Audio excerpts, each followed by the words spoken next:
Hello, welcome, or welcome back, whichever the case may be, Microsoft Virtual Academy. This time, Security Fundamentals, Module 4, Understanding Network Security.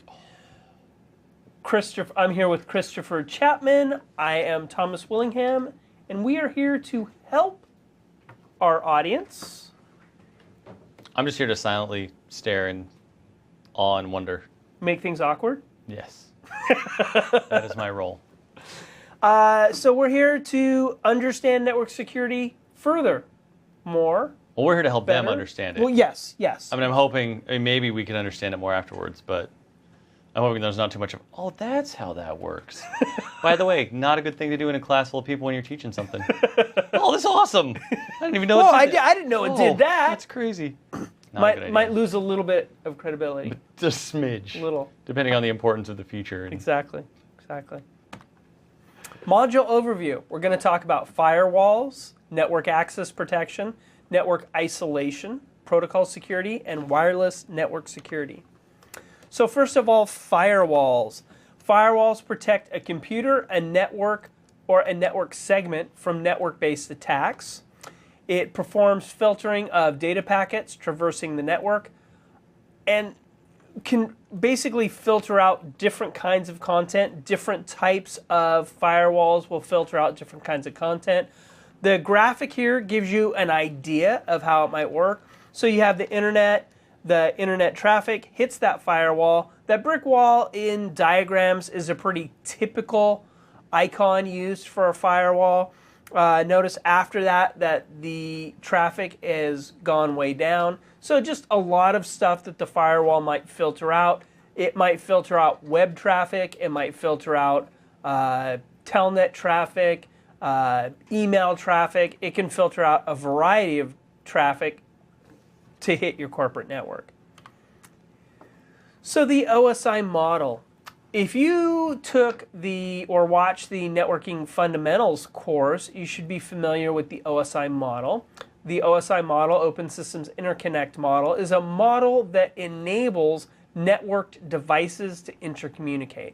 There are 7 layers within the OSI model: application, presentation, session, transport, network, data link, and physical.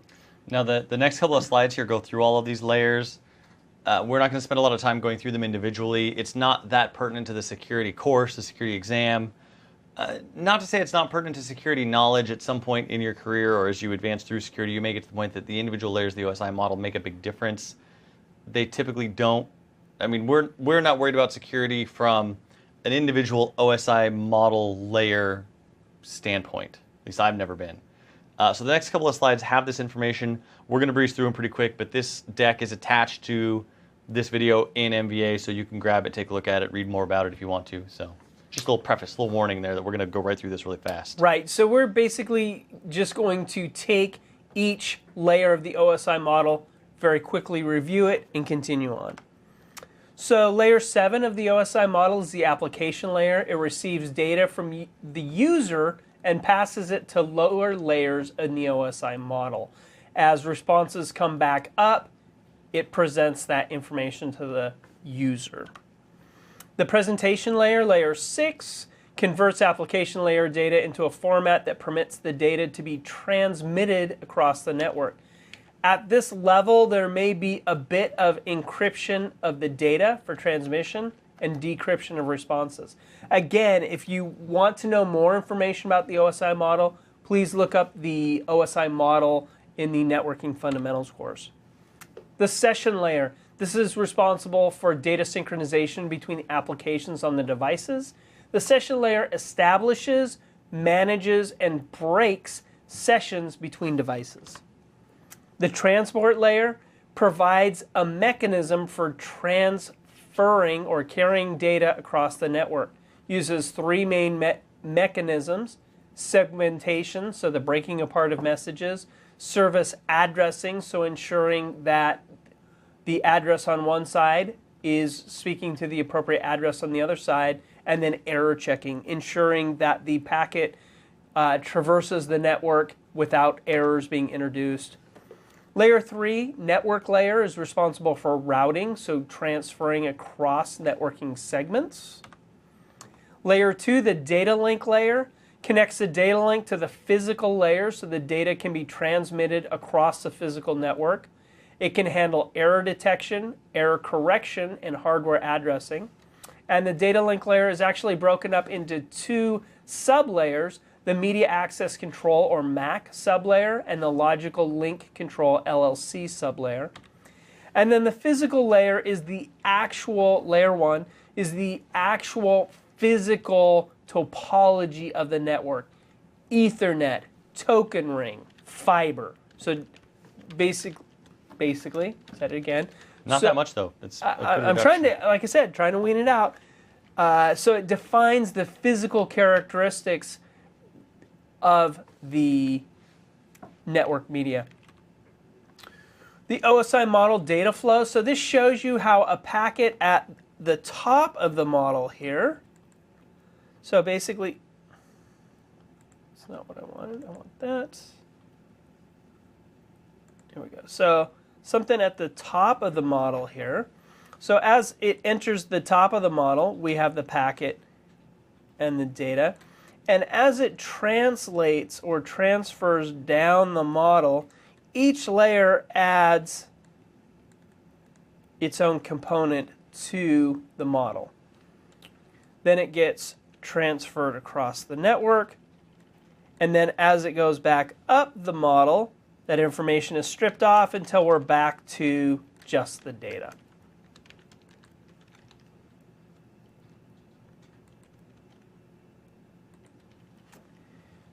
Packet filtering firewall. This is the first generation firewall. It specs packets at layer 3, the networking layer, based on rules that define what types of packets are allowed or denied to cross the firewall. Very simple, straightforward packet filtering. Circuit level firewall. Second generation firewall, similar to packet filtering, but operates at layers 4 and 5. It analyzes data at the session layer. So once a session is established between 2 devices, all packets for that same session are allowed. So once a client and a server have established communication, then it allows all of that communication to go through. This is fine except for, say, maybe a man in the middle of attack. And what this refers to is you have 2 end devices. You have a device that injects in between and starts intercepting. If it's intercepting data and putting on different packets in between to intercommunicate, this level of filtering or firewall may or may not catch this type of problem. Application level firewall, so third generation firewall, analyzes data and application behavior at layer 7, also referred to as proxy servers. So again, just a little bit higher level, takes a little bit more processing power, and is a little bit more involved. So in the next... And to keep it simple, our last bullet. The last bullet. Most modern firewall products work as a mix of all 3 generations. So you hear about devices, a switch, a router, a bridge, a firewall. And it used to be that all these devices were very specific.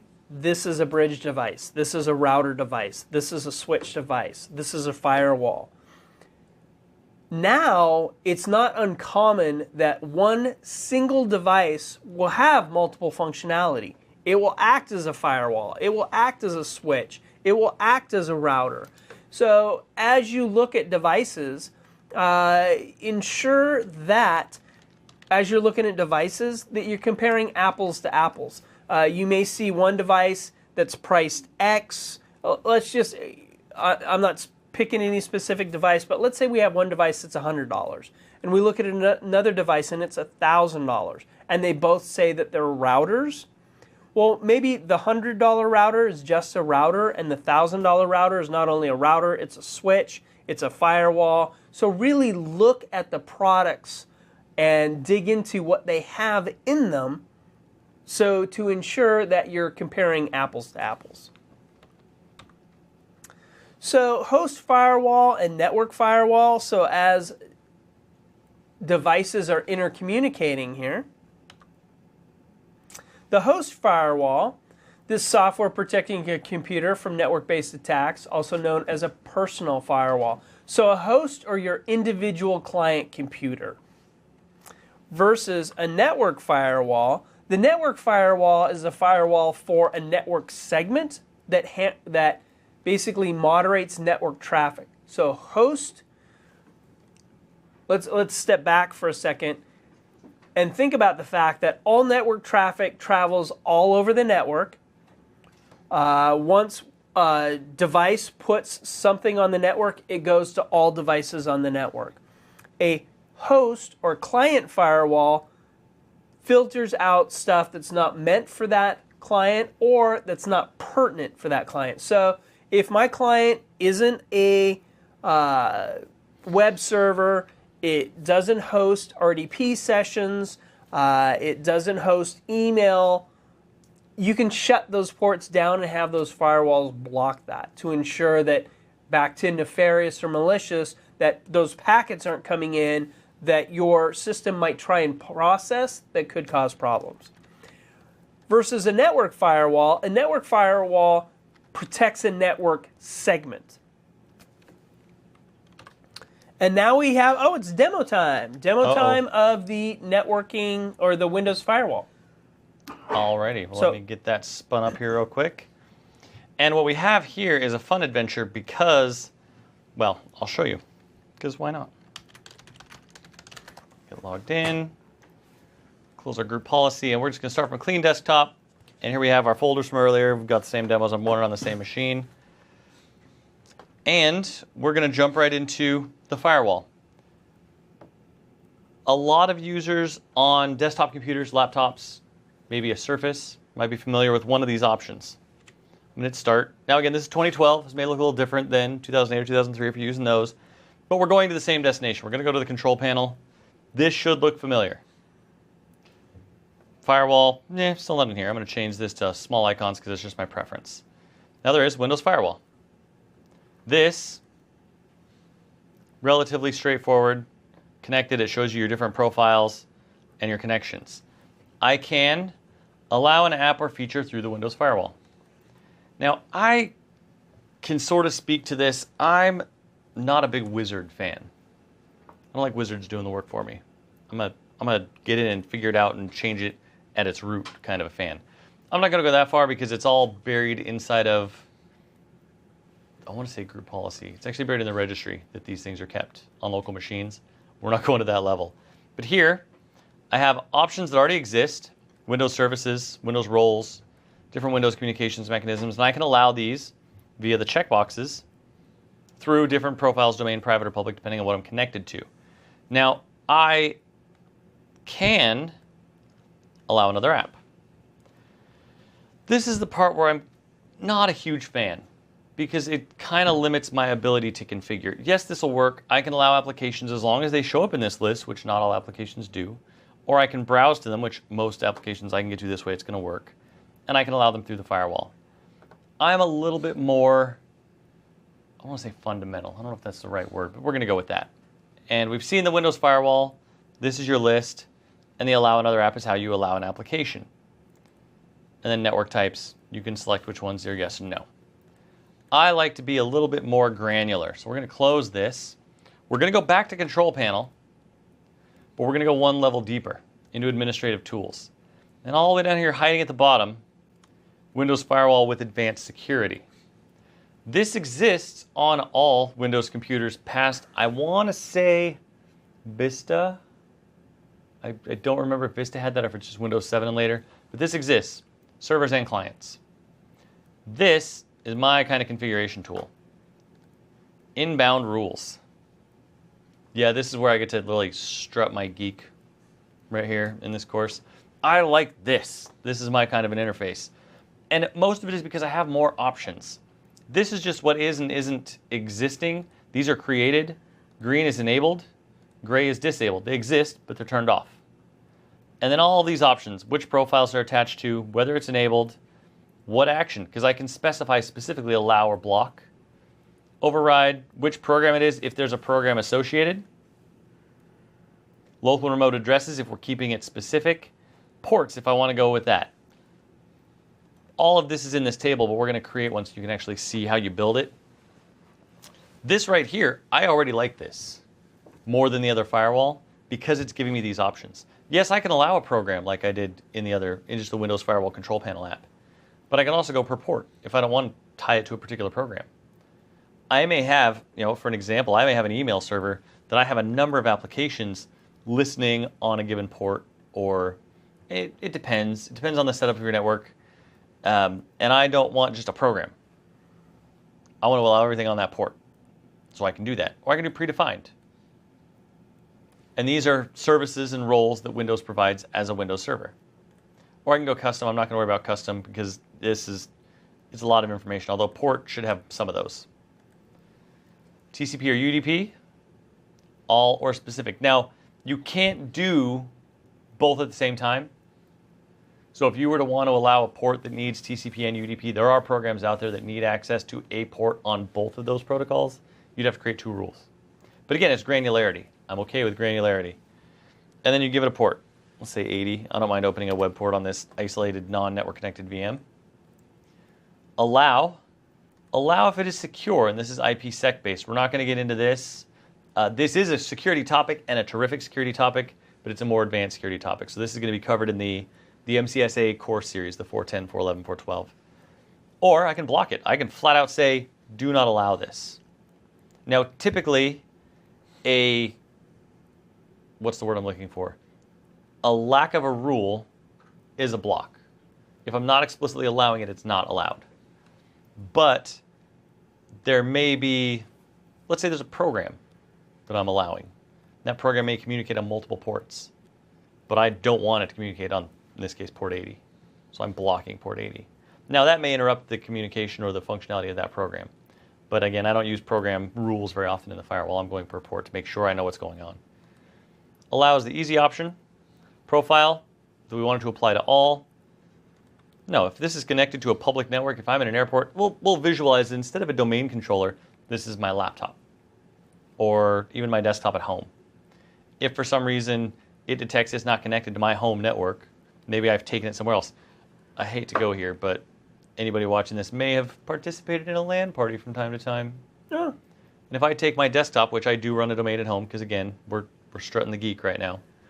If I take that desktop away from my house and I'm no longer connected to my domain, I'm going to plug it in somewhere else, it's going to come up as public. I don't necessarily want all my friends browsing content on my computer. So I can uncheck this box as I'm blocking these ports and then give it a name. I don't have anything more creative right now because it's just an example.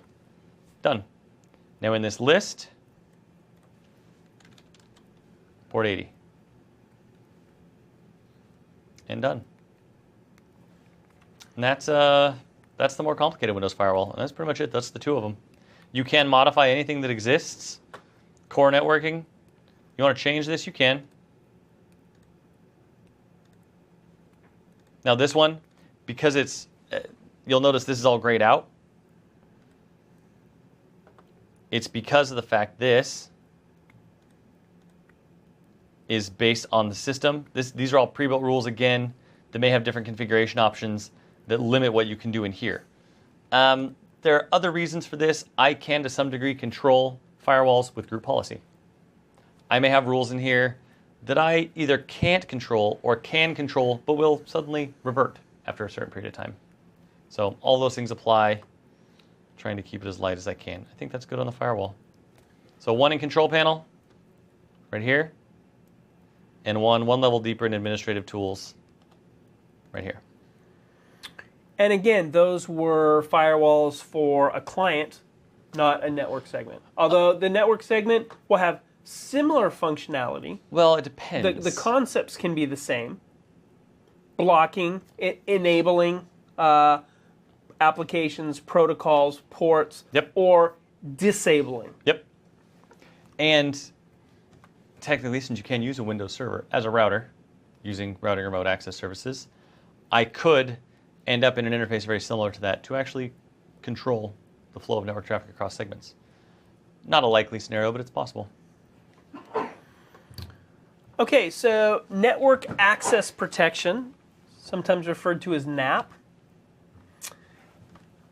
What this does is as a computer boots up, before it even really connects to the network, or as it's connecting to the network, this can analyze health of a computer, decides whether the computer can connect to network resources or not, and then may allow some sort of remediation to occur. So a computer gets booted up, it goes through the rule checking. Does it meet criteria? Does it not meet criteria? If it meets criteria, it connects to the network. If it doesn't meet criteria, you can set it up where it gets sent to an area for remediation to enable it to come back into compliance. So this shows you what NAP architecture may look like.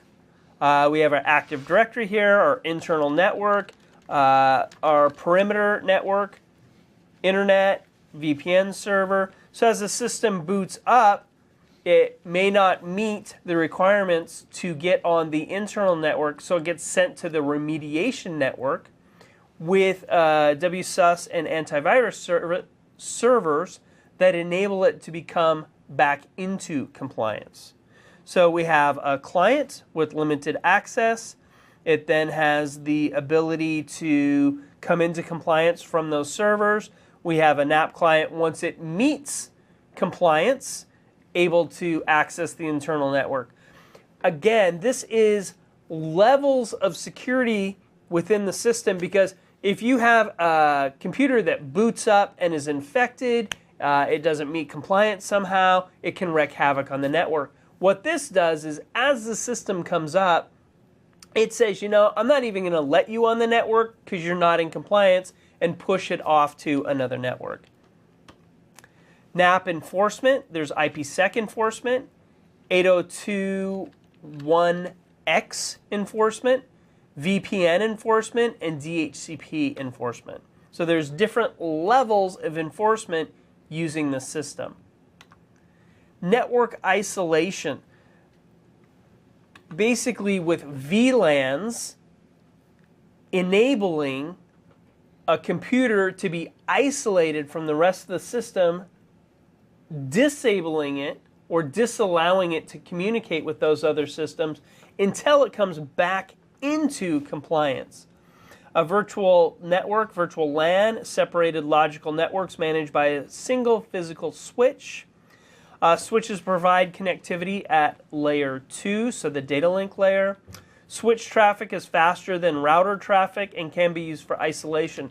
So when you look at VLANs, they actually run on the same physical hardware. So the computer Christopher and the computer I am working on could be on the same physical network, but divided by VLANs, virtual networks, at which point that even though we're on the same physical network, we still might not be able to intercommunicate.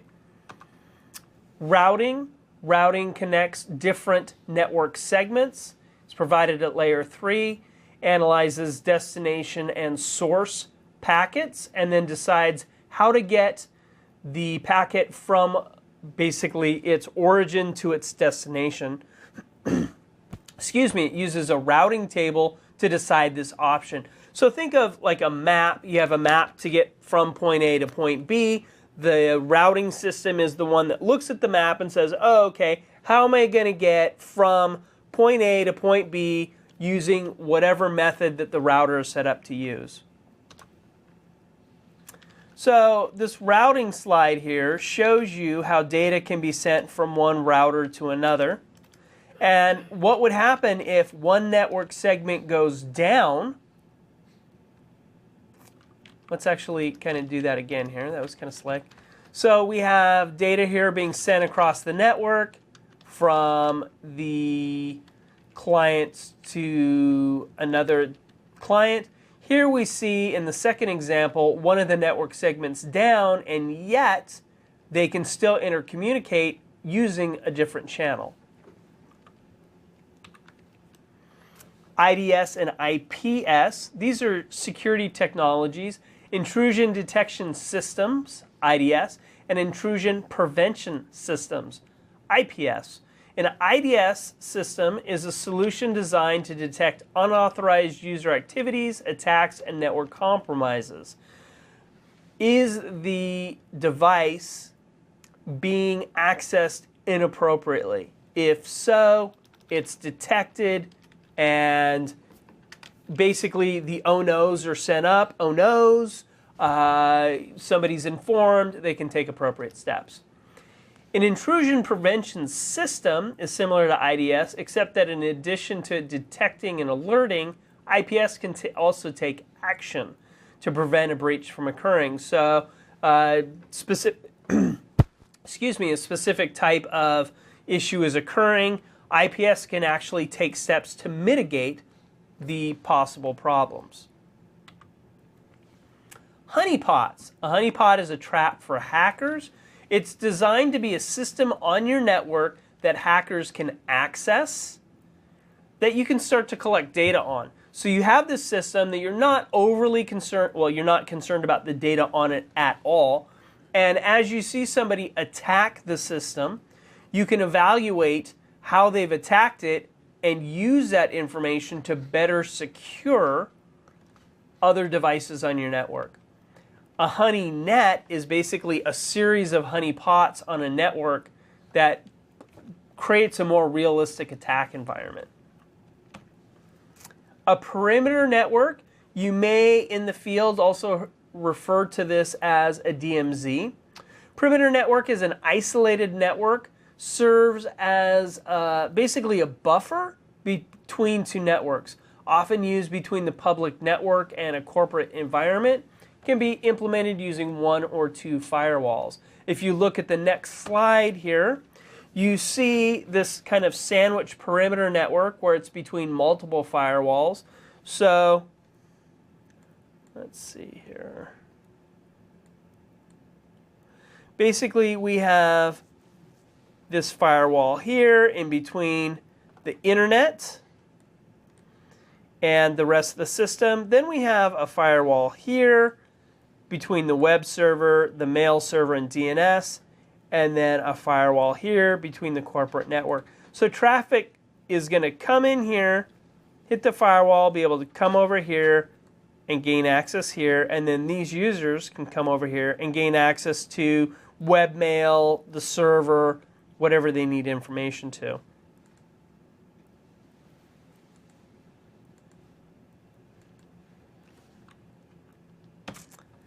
This is an example of a single perimeter network. Let's just go back really quick. So here's a dual firewall here. Here's a single firewall. So we have a single firewall that provides a similar function. And now we're back to demo time. This is a demo about routing. Oh, is it? Yes.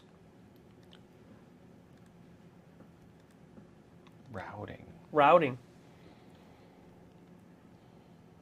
Well, what I will do, because again, you hear the word routing. We've talked about routers. We've talked about firewalls. We've talked about traffic in and out. Routing is a complex. Well, it's like security. There are people whose entire jobs is routing. You guys have heard of Cisco, right? Everybody? I assume you've heard of Cisco once or twice. You guys, I'm talking to the guys back in the back here. We're not supposed to talk about them. We all know Cisco. Never heard. Never heard of them. So what I am going to show you is, well, let's dive into a little bit of server fundamentals here. I'm going to open up Server Manager. This again is 2012. This may look a little bit different than what you've got, but the idea is the same. We're going to add some roles and features. Add roles and features. Role-based installation. That's the computer we want. All the way down here.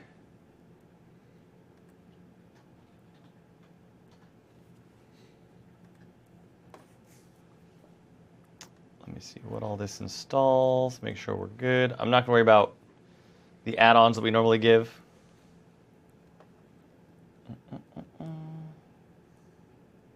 So, and something you'll notice, this is another change in Server 2012. This is just remote access. It's not routing and remote access like it used to be. You may have noticed that. but it is still routing. Next. And this installs very quickly, so I don't have to worry about this taking a half an hour and us just sitting here doing nothing. And you'll see little mentions. While Microsoft is very able to change a feature name and really change in the interface, that phrase, that word, that title may be documented approximately 1 billion places on Earth. You may see some interchangeability. Direct access and RAS VPN into a single management console. We're not going to worry too much about that. We're just going to get this running. I'm going to turn off. Oh, let me hold off on that. Direct access and VPN I don't want. We're just worried about routing. I'm going to turn this feature off. It tells me because I'm turning that off, I can remove some of the prerequisite features that were added when I added the remote access role.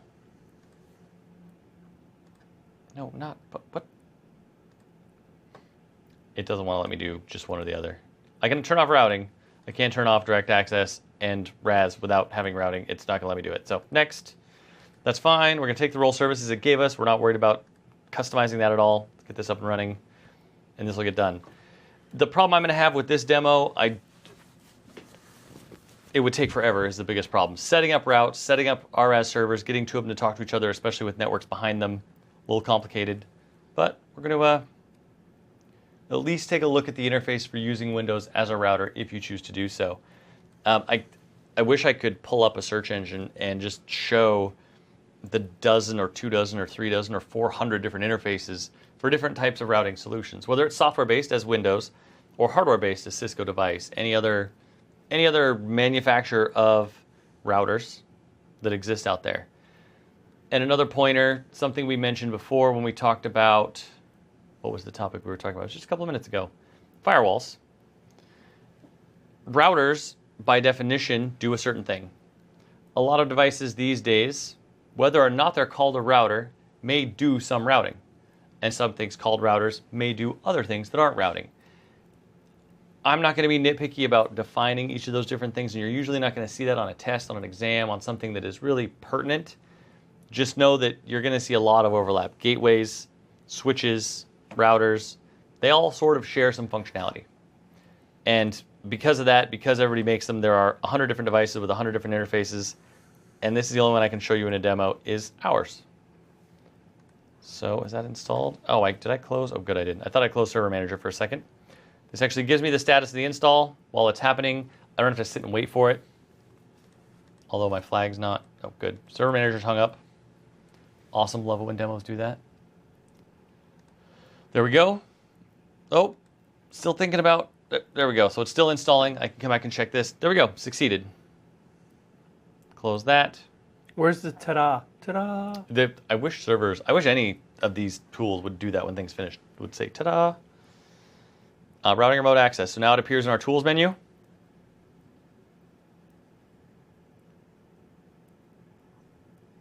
And it thinks, and it comes up. So in here, this is one of the nice things about servers, or about this particular feature of servers. You have to set up the basics before it'll even let you turn on the service. Determine what you want to do. I don't want remote access. I don't want NAT. 2 private networks. This would be a site-to-site VPN or a custom, which is where if you're purely doing routing, that's where this is going to be. LAN routing. That's it. I'm just telling it what I want to do. It's going to set up some interfaces. It's going to enable the service. It's going to take just a second, and I'll be able to get in and take a look. And hopefully it won't disconnect me. Oh, I can't. It's not. I'm not network-based, I guess, so I'm good. And we're up and running. Now, in here is where I set different interfaces. Again, we're talking about routing, so I'm probably on a server with more than one network interface card, or NIC, that's connecting to those multiple networks. This is where I can see what those are. I can get into some information. These ones aren't. It's all pre-built, or what came with the server, basically. And in here I can build my routes if I want to. I'm trying to explain this as best I can without going into deep explanation of routing and routing tables and multiple interfaces and how it all works and how it all goes together. For now, this is the interface you're going to see. You're going to get your server, your multiple network interfaces, your static routes if you want to build them, which if you're building this server to service 2 Network segments, you're going to build static routes. They're going to be pretty simple. New static route, destination, mask, and the gateway to get to it on a given interface. And usually, again, you'll have more than one interface as determined up here. Cancel that, come up here. General, this just shows status of existing interfaces. I think that's it. The only other thing I'll show you in here is show IP routing table. This is what's been built by the server. It already exists. And I'm only connected to one network, so it's only going to show me that one network. But I would, were I to create additional static routes, be able to see them in here. I mean, I wish I had a more in-depth routing demo to do, but it's just so much information and so much depth that... It's hard to do a high-level routing demo. It really is. So I start that, I'm like, well, I can install the feature, and I can look at the feature. But as soon as I start actually building static routes and connecting different network segments, I mean, I could even do it and show it on the screen, but the explanation is going to take forever of the house. And it's going to be really confusing. But this is a way, you're looking at an interface right now that Windows Server allows you to set up a Windows Server as a router between network segments. And that's one of your options. So after routing, we talk about protocol security, multiple levels here. One level is network address translation. This is as much address expansion as it is protocol security. It's a technique used to modify the network address information of a host while traffic is transversing from a private network to a public network. Techniques used to hide information of a private network can be.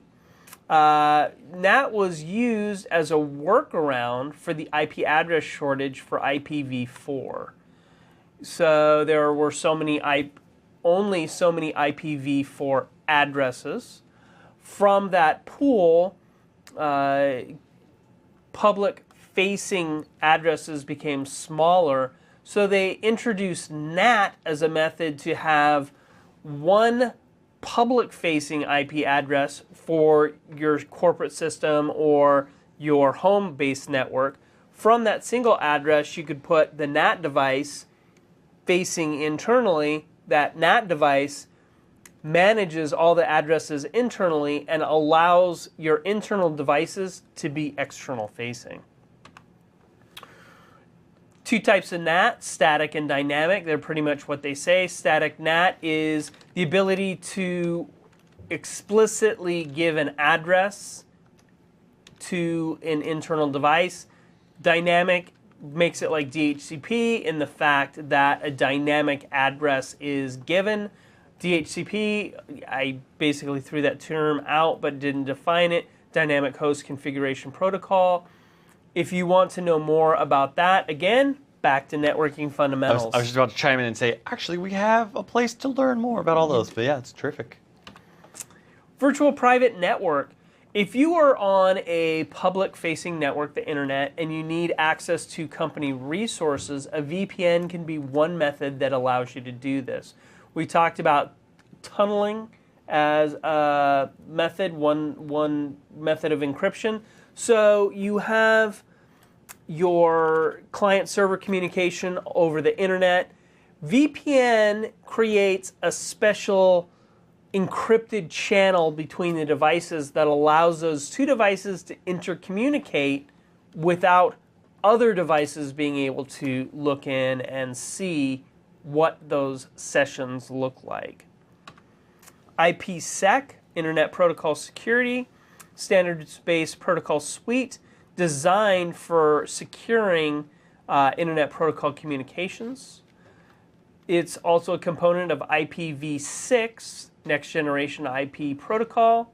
Authenticates and encrypts each IP packet in an IP data stream. So we mentioned that IPsec briefly in the, what was I looking at? I was doing a demo, the firewall demo. Firewall demo. You can do there's the allow and the block, and there's allow when secured, and that's an IPsec feature.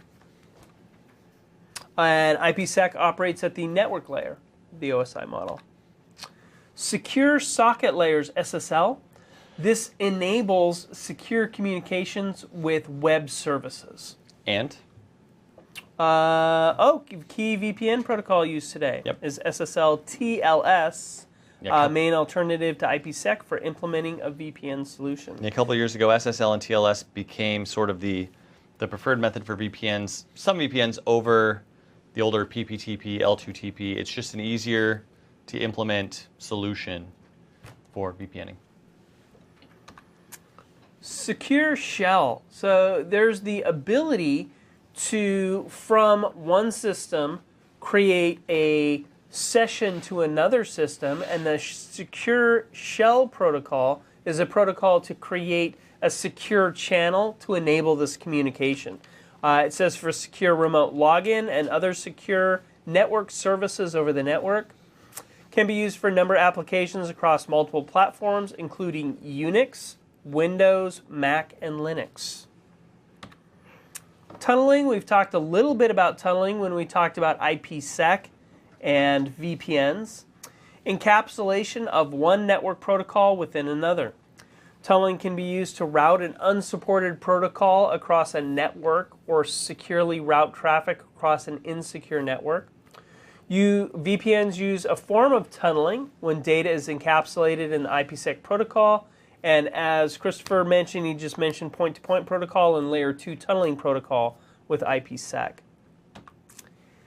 DNS security extensions, DNSSEC, adds security provisions to DNS so computers can verify that they've been directed to proper servers. Let's step back really quick and think of a scenario where, so DNS, let's define DNS really quick. As users, we use names, Microsoft.com, NFL.com, Seahawks.com,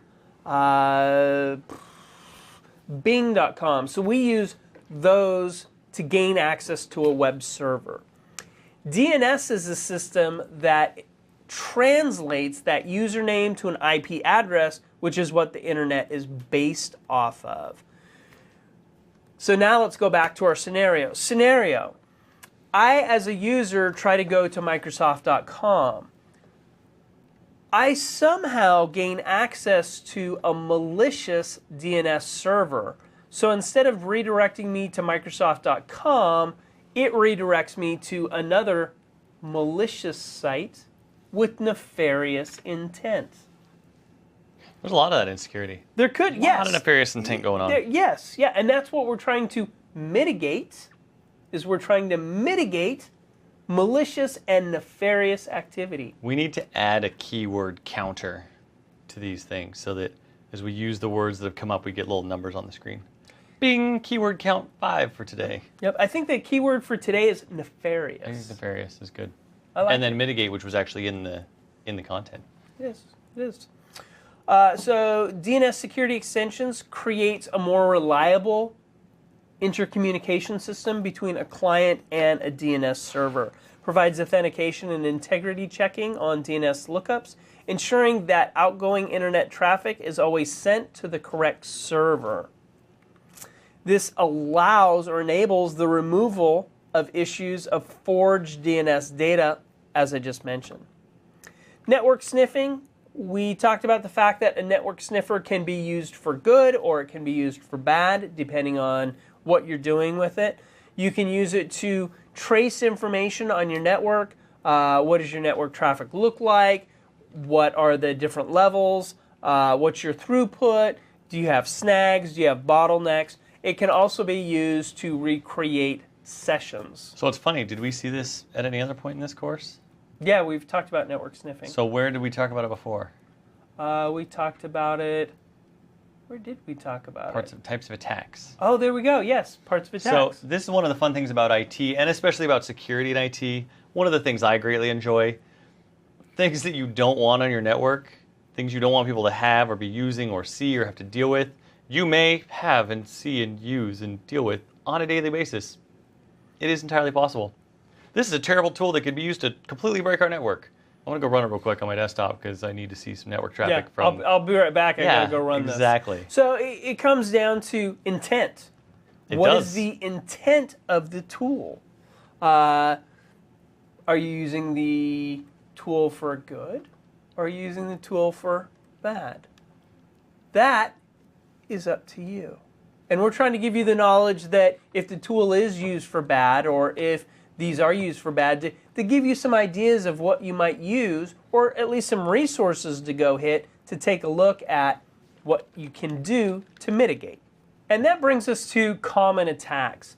Things like denial of service, distributed denial of service, so DOS or DDoS attacks, IP spoofing to bypass network security, man-in-the-middle attacks, which we talked a little bit about, backdoor attacks, so using unsecured ports to access your system, DNS poisoning, so getting bad DNS information out there and causing inappropriate redirection.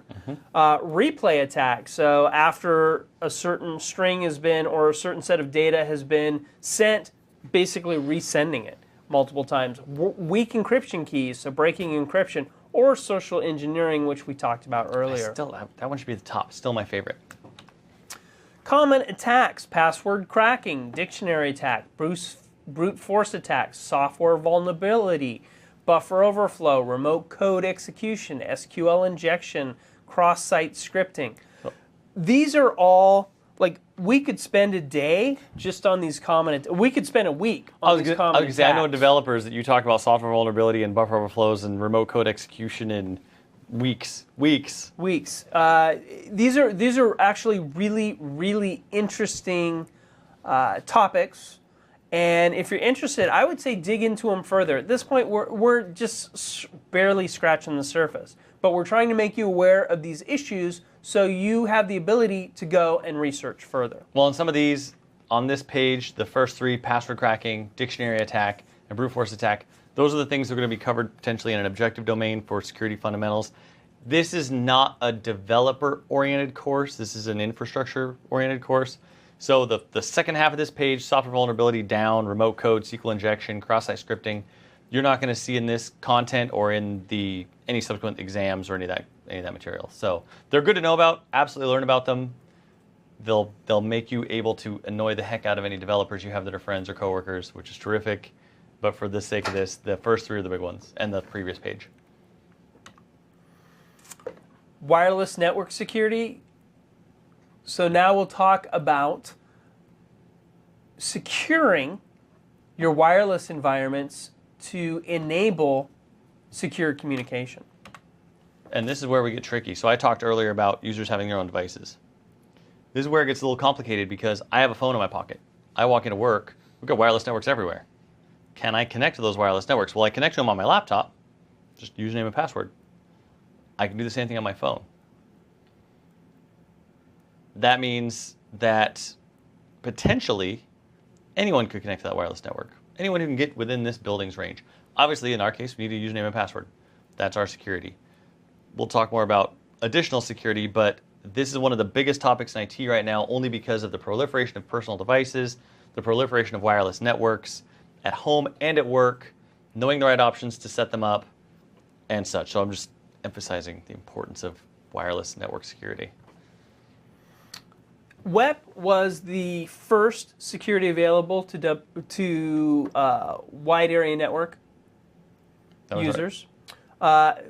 Rapidly fell out of favor. That's kind of sad. Why? Why did it fall out of favor? Fell out of favor when a flaw in the encryption was found. Oh. There are videos for anybody curious who wants to learn about security from a purely academic but educated standpoint. There are videos available that show you how easy it is to crack WEP. I won't direct you to them, but they do exist. Yeah, and that kind of stuff. To understand these attacks, you need to have an understanding of them and how they're performed. That's why black hat type conferences are so popular, because for security professionals to truly be a security professional, the best security professionals, honestly, are the best hackers. That's true. Because they understand the mindset, and they kind of come from the background of just little curious Georges. I just want to know more. I want to know how to dig into that. I want to know what makes it tick. And kind of by getting into that, by digging into that, you find security holes. Yep. WPA2 and WPA and WPA2 Wi-Fi protected access was designed as an interim successor to WEP. Included a new security protocol, TKIP, Temporal Key Integrity Protocol. And then WPA2 is a standard-based version of WPA, except WPA2 implements all of the IEEE 802.11i standards. Hence the interim. The first one was interim because they were working on that standard, the 802.11i standard, and the full implementation of it. Very similar to what they did with the 802.11n, which is merely a bandwidth protocol, was they actually started releasing devices for it before the protocol had been finalized and called them draft. You could actually get devices that said draft on the box. It was crazy. It's kind of weird for me to see. We're at the end already. Are we? Yeah, we are. That's the end. All right, well.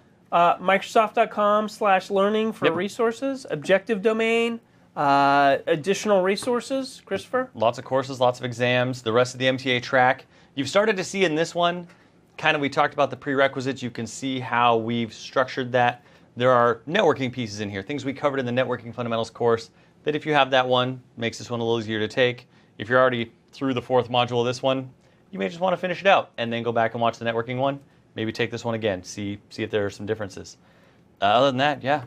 Go take the exam, get ready, take some courses. There have been a couple of things when we talked about OSI, when we talked about some of the protocols, VPN, IPsec, PP2, TP, yep. and Layer 2 tunneling protocol. We've covered that in a bit more in depth in the networking fundamentals course. And then you'll cover them more in depth in the MCSA courses beyond that.